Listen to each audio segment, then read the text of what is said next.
మీరందరూ కూడా మీటింగ్లు పెట్టడం కానీ ఈ 1 year ఎక్కడికక్కడ ఆయన చేసిన త్యాగం, లేకపోతే ఏ విధంగా సఫర్ అయ్యాడు, జాతి కోసం ఏ విధంగా ఆత్మ బలిదానం చేసుకున్నారు, ఇవన్నీ కూడా లాస్ట్ మైల్లో కూడా ఈ రోజు చరిత్ర తెలియనటువంటి యువతకు మనం చెప్పాల్సిన బాధ్యత మన పైన ఉంది. ఆ విషయం మీరు గుర్తుపెట్టుకోవాల్సిన అవసరం ఉంది. కొంతమంది పుట్టినప్పుడు కూడా కొంచెం యాక్టివ్ గా ఉంటారు, కానీ మంచి చేసిన వ్యక్తులు రోజు రోజుకు వాళ్ళ పాపులారిటీ పెరుగుతా ఉంటుంది.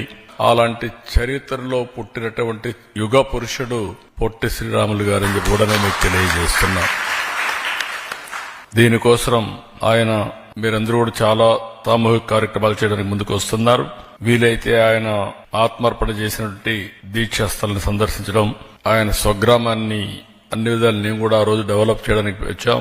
మొట్టమొదటిసారిగా మీరు చూస్తే పొట్టి శ్రీరాములు గారి పేరుతో ఒక జిల్లా పెట్టింది నేనే పెట్టాను. పొట్టి శ్రీరాములు నెల్లూరు జిల్లా పెట్టాను.